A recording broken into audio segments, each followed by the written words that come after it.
जवाब देने को भी तैयार हैं। मैं माननीय मंत्री जी से आग्रह करूँ। दादा मुझे बोलने के कहा है। ओ दादा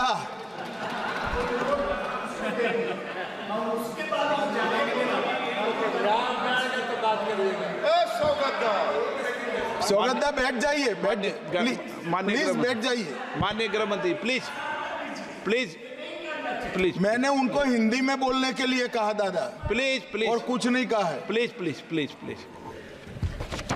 माननीय अध्यक्ष जी, कल भी और आज भी मेरे साथी नित्यानंद राय जी ने गृह विभाग की ओर से एक अधिकृत लिखित स्थिति के बारे में ब्यौरा इस सदन के पटल पर रखा है, परंतु आज डिस्कशन में कुछ मुद्दे खड़े हुए हैं। उसका मेरे पास जो सूचनाएं हैं, इंफॉर्मेशन है, वो सदन को और सदन के माध्यम से पूरे देश को साझा करने के लिए मैं आपकी अनुमति से खड़ा हुआ हूं। मान्यवर, सबसे पहले तो मैं एक दुखद आपदा में जिन जिन लोगों ने अपने स्वजन गंवाए हैं, जो लोग अभी लापता है, जबरदस्त ट्रॉमा में जी रहे हैं, और जो इंजर्ड हुए हैं, वो सभी के प्रति मैं हृदय से मेरी संवेदना व्यक्त करना चाहता हूं। अध्यक्ष महोदय, एक बात मैं सबसे पहले स्पष्ट कर देना चाहता हूं कि आपदा के इस समय में चाहे भारत सरकार हो, चाहे पॉलिटिकल पार्टीज हो,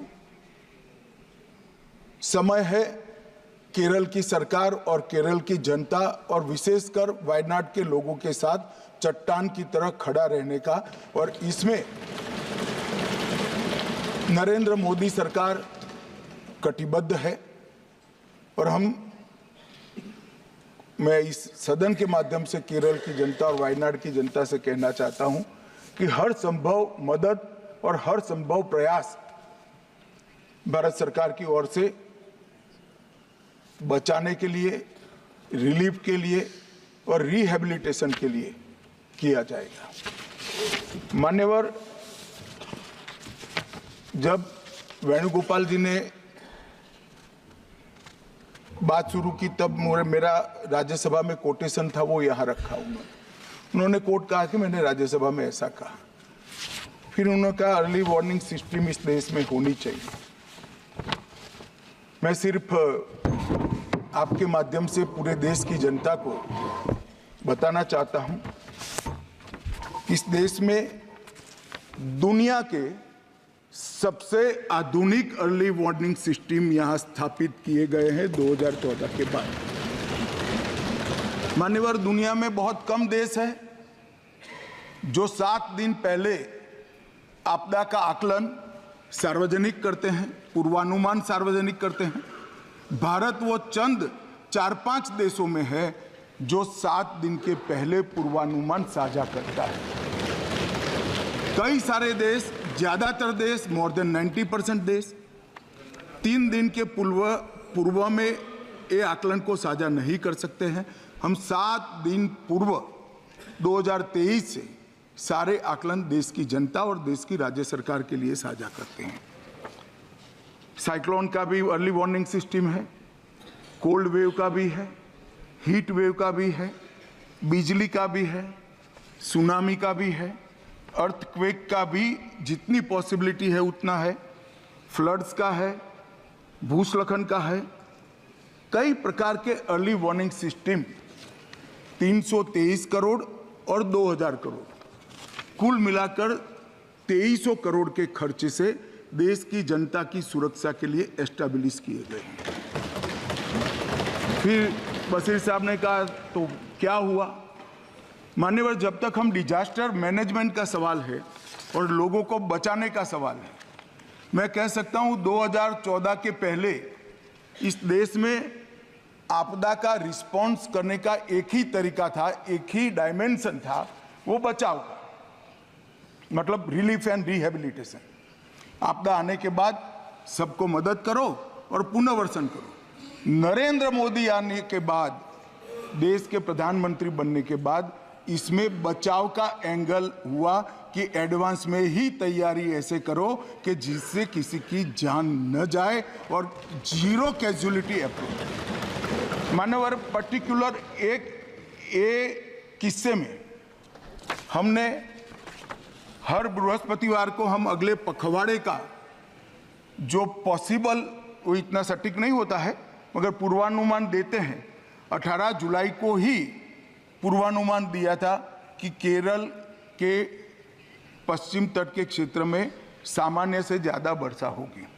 फिर 25 जुलाई को उसको स्पेसिफिक कर भारी वर्षा होगी, बहुत भारी वर्षा होगी ये कहा।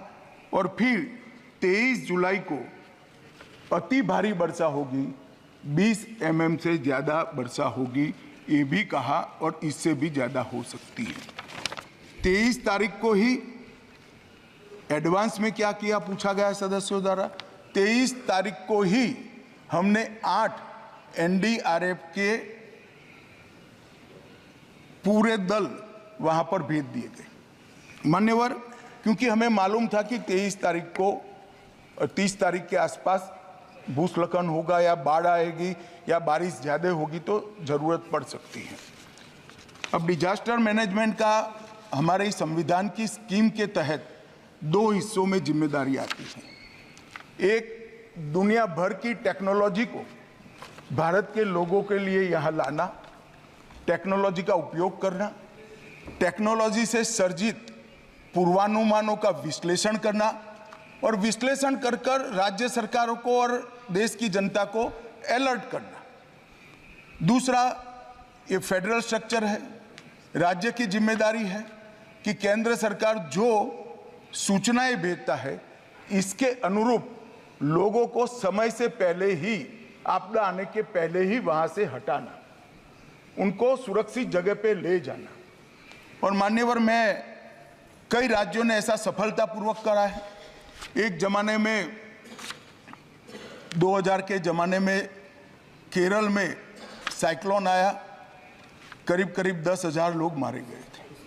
परंतु अभी अभी केरल में साइक्लोन आया, सिर्फ एक जान गई क्योंकि 7 दिन पहले सूचना दी गई थी और पूरा इवैक्यूएशन कर लिया गया था, इसलिए सिर्फ एक जान। और गुजरात में भी साइक्लोन आया, गुजरात में भी 7 दिन पहले सूचना पहुंच गई थी, पूरा इवैक्यूएशन हो गया। मैं गर्व के साथ कहता हूं, एक भी जान नहीं गई, एक भी पशु भी नहीं मरा है, क्योंकि संपूर्णतः 7 दिन बहुत बड़ा समय होता है। राज्य प्रशासन की जिम्मेदारी है किसको उठाए। मैं कोई किसी पे दोष मढ़ना नहीं चाहता, मैं ये प्रश्न खड़े कर रहे हैं और उनको ऐसा है कि केंद्र सरकार को घेर रहेंगे, इसलिए मैं थोड़ी स्पष्टता कर रहा हूं मान्यवर।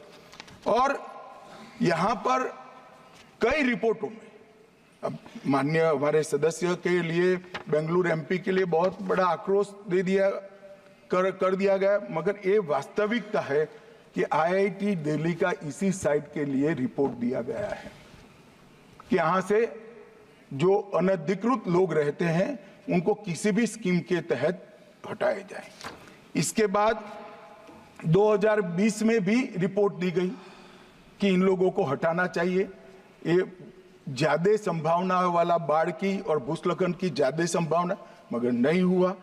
और 4000 परिवारों को हटाना चाहिए, वो भी इंगित किया गया कि कौन से 4000 परिवारों को कौन सी जगह से हटाना चाहिए। और मान्यवर, मुझे बोलते हुए बड़ा दुख हो रहा है, यही जो दुर्भाग्यवासी लोग हैं जिनके लिए पहले से सूचना 6 साल पहले दी गई है कि इनको हटा लीजिए वरना ये रिस्क में है। अब नहीं हटाया गया, मगर फिर भी जैसे ही सूचना आई, NDRF राज्य में जा सकती है।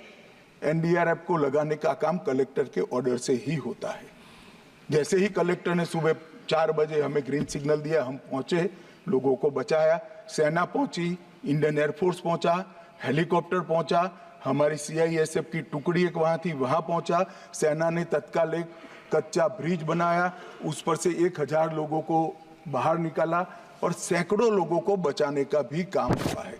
मगर कुछ दुर्भाग्यशाली लोग थे जिनको हम नहीं बचा पाए। इसका हम सबको नुकसान, हम सबको दर्द भी है, दुख भी है और नुकसान हमें झेलना पड़ा है, उनके परिवारों को भी झेलना पड़ा है।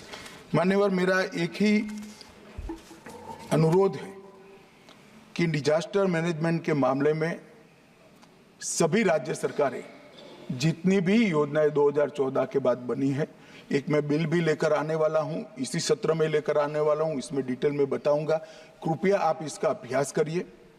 इसकी अर्ली वार्निंग सिस्टम को, कभी कभार वो गलत भी हो सकता है, परंतु फिर भी किसी को हटाने में कोई नुकसान नहीं हटाया और बाढ़ आ गई या भूस्खलन हो गया तो मारे जाते हैं।